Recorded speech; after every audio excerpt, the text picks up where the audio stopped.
in the next coming 3 to 4 years. So that is also a very interesting dimension. More on the commercial side, we talked about branding, and there was a very interesting question, made in Taiwan, because the Taiwanese investors are now in China, as opposed to made in China. Does it make a difference when it goes to markets, assuming, which is the situation, that 80% of the products produced by this company are going to exports? And the response was, not really. And you know why? The response is to be seen in the customer relationship. They connect with their customers at least once a week. Their customers to come to the site at least once a month. So these customers, who are very demanding customers, like the HPs and so on of this world, are actually very crystal clear as to what they buy. And the notion of origin there is not really relevant. I think it was a very interesting perspective from that viewpoint. In terms of competition, one of the questions was, the size of the investment and this, aggressive stance on volume development on this integrated circuit business. And basically, the response was, we go on international scale, we need to have scale of operation to ourselves, deploy ourselves internationally.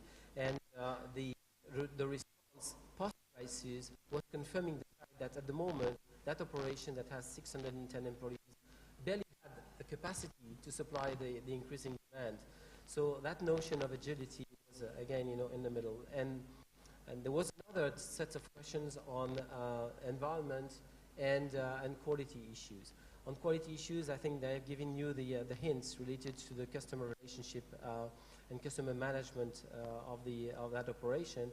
On the environment, we again were given detailed examples of how the factory operates in an environment which is, basically, which has two sources of pollution, one which is exhausts in terms of gases from the process, and the second one which is in fact related to water pollution. That operation has got its own inbuilt system, which is part financed by the site operation of the industrial resort, and also part financed by the industry, by the Taiwanese investment itself.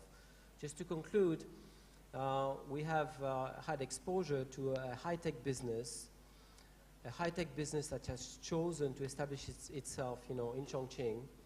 And I think for me, the key learning I have, it is a perfect example that if you add, the intellectual capital and the R&D resources and the engineering skills that are in and around that site, the aggressiveness of the investment posture and the financial means that are made available, and, the capacity to very, very quickly, respond to market demand, you've got one of the responses in terms of recipes of success for China, and they're not linked to the cost of manpower. Thank you.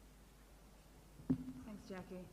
And I know you're all hungry today, so without further ado, I'll probably hand over to Ms. Patricia Francis for the closing.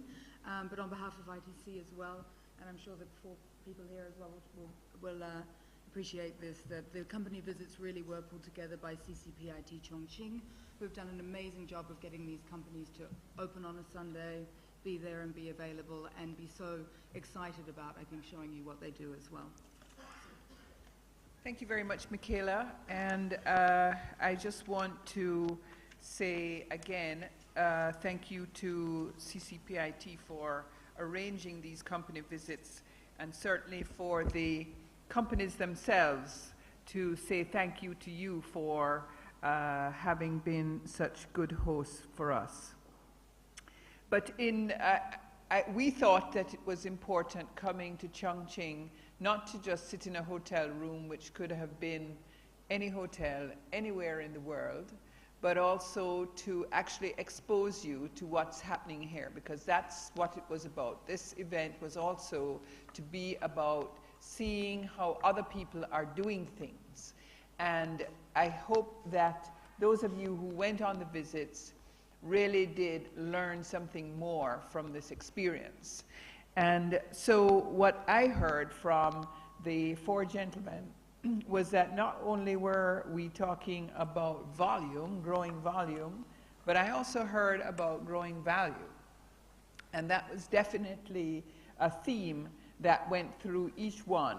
And also, I heard about environmental sustainability. So clearly, the sensitivity of needing to move up the value chain, but to do that in an environmentally sensitive way, that was a theme also that I heard going through the presentations. So it's just left for me to say thank you very much to all of you, because without you it would have been impossible to have a successful event.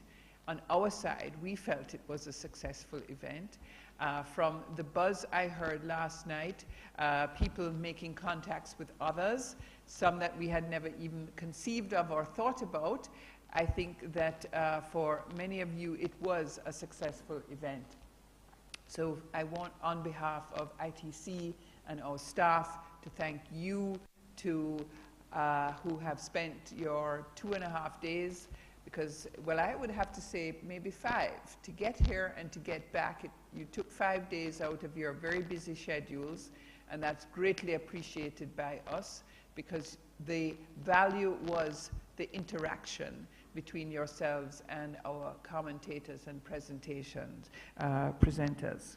So once again, thank you to CCPIT, thank you to MOFCOM, thank you to the City of Chongqing, to our media partners, Reuters, who I don't think I have mentioned since we have been here. We appreciate them very much. And to the hotel, the volunteers, and everyone who has made this a very positive event. So I now declare the event closed and lunch is served.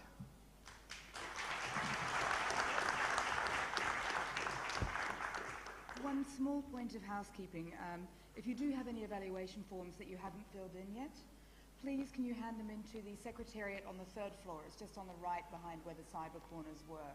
So if you come in and see us, if you have your evaluation forms. And also we'll give it to an ITC person. Or an ITC person if you see us running around, which is what we do.